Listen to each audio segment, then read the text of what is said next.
Okay, so I'm sitting here with one of the fantastic musicians we have playing at Bohemia Jazz Fest this year, Håkon Kornstad.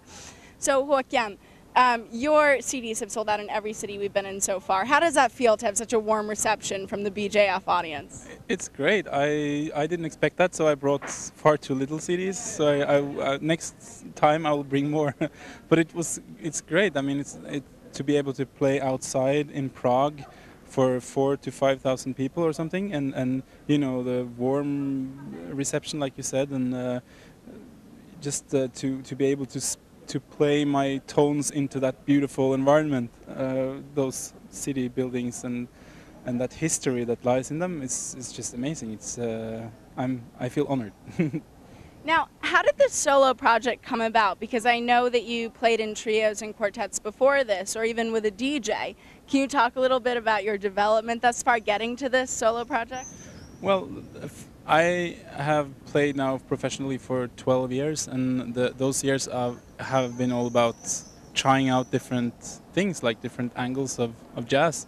So I've done trios and quartets and electric trios and electric quartets, and you know, playing with different people who could learn me something, and pulling out what I really liked about everything. And now I just felt, a couple of years ago, I felt like, you know, trying to gather all that into my own thing and just sort of make up a status and find out where I am. And then I felt a solo would be just fine, because then I needed to just do everything myself. And so it's like starting from scratch and taking away a lot of things and adding some things, and then we'll see what happens from there. You recorded the CD Dwell Time in a church. How did that come about? And what does that give meaning to the CD at all, or is that just the setting? It's actually the room, because saxophone is an acoustic instrument, and I really like the saxophone with a lot of reverb, but I don't like the reverb which is necessarily like digital. So I really like to be in a room and feel that the room sort of embraces me and plays along with me. And that's, this church in Oslo is very well known for its good reverb. So I set up the microphones there with a really good sound technician, and just started, and it sort of captured me, because when you're playing solo you're totally alone, so it's a little bit naked. And if you can like use everything that is like the room or the sound system or whatever, you can exploit it, you know, and take out inspiration from it. So. Now, in 2003, Jazz Time magazine named you one of the 46 jazz hopes. So as a young guy who really has so much coming for him now, where do you think jazz is going in the future?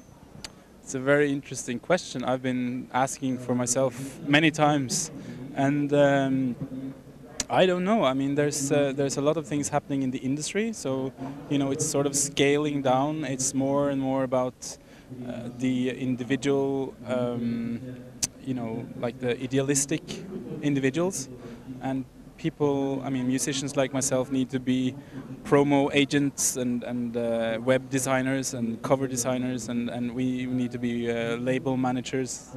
So we need to do everything ourselves. So it's going to be very interesting to see where this is leading. But I think now to publish music is easier than ever before. So it's actually a very much shorter way from your practice room and to the record store, if there is any record store anymore.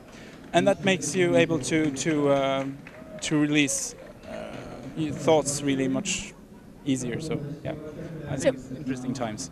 Do you have any upcoming projects? I know you sing opera, so will we be able to hear you sing anytime soon? I think so.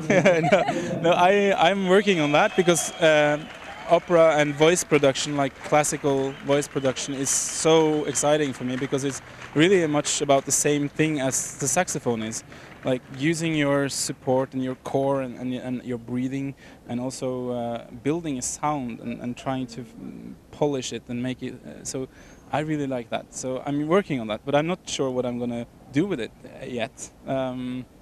Although my new project with the saxophone is to try to record another album like Dwell Time, maybe with some more guests this time, and maybe something in studio, something from live performances.